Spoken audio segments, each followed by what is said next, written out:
कोई काताची यानी a silent voice. ये कहानी है बहिष्कार की, आत्महत्या की और खुद को माफ करने की। ये कहानी रिलेशनशिप के सच्चाई के सवालों को बढ़ावा देती है। कैसे हम हमारी शिकायतों को खत्म करके हमारे अंदर के शैतान को खत्म करेंगे। क्या हम कभी एक दूसरे को समझ पाएंगे, और आखिर क्या हम सच में किसी और इंसान की सोल को छू पाएंगे।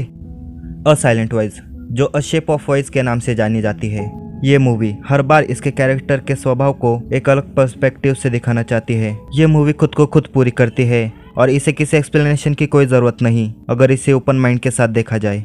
ध्यान से रखे गए फ्लैशबैक्स, कैरेक्टर के आंखों का इमोशन, वर्ड्स और अच्छे से एक्सप्लेन की गई साइन लैंग्वेज का मिक्सचर और इस एनिमे के बारीक डिटेल के साथ अ साइलेंट वॉइस एक भी वर्ड का यूज किए बिना इतनी अमेजिंग स्टोरी हमें बताती है। और ये सिर्फ अ साइलेंट वॉइस का एक पार्ट है।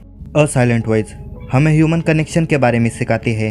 ये हमें दोस्ती टूटने, एक दूसरे को समझने से छुटकारा पाने से संभालती है। और यही इशिदा समझ नहीं पा रहा। स्कूल में अपने दोस्तों के बीच में बलि का बकरा होने के एक्सपीरियंस के बाद अपनी सोशल एंजाइटी होने के कारण वो दुनिया की आंखों में देख नहीं पाता, इसलिए उसे उनके चेहरे पर एक्स नजर आता है। उसने अपने पास्ट को बंद कर दिया था, पर उसके एक्शन जो उसने किया था वो उसे अभी भी परेशान करती है, जिसकी वजह से वो इमोशनली और मेंटली टूट जाता है, जिससे उसकी पर्सनैलिटी पर बहुत असर होता है। वो लिटरली दुनिया को रोक रहा है और वो अंत तक नहीं रुकने वाला, पर वो धीरे धीरे लोगों के साथ एक बार फिर से कम्युनिकेशन की कोशिश कर रहा है, नए दोस्त बना रहा है और धीरे धीरे से जो एक्स है वो नीचे गिरने लगते हैं। हम ये तब देख सकते हैं जब वो कावाई से बालों के बारे में पूछता है।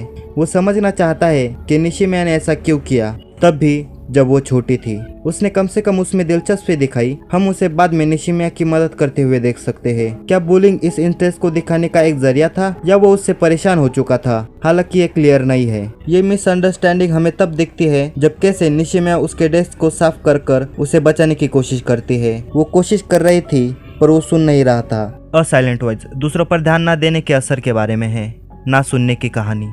हम उन टीचर को देख सकते हैं जो बुलिंग के साफ साफ खिलाफ होते हैं और इस तरह के बिहेवियर को वो हेट करते हैं।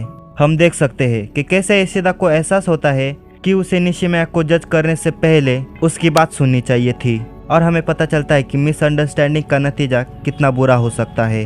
और असली अ साइलेंट वॉइस तब होती है जब इशिदा निशिमिया का पहला नाम पहली बार पुकारता है। फायरवर्क्स के दौरान सब कुछ शांत था।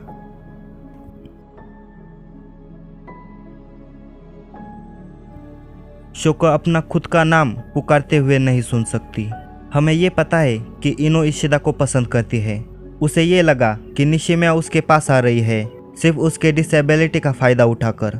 उसे ये भी लगता है कि इशिदा उसका लव एक्सप्रेस कर रहा है, उसे परेशान और बुली कर। उसके कुछ साल बाद भी वो उसकी परवाह करती थी।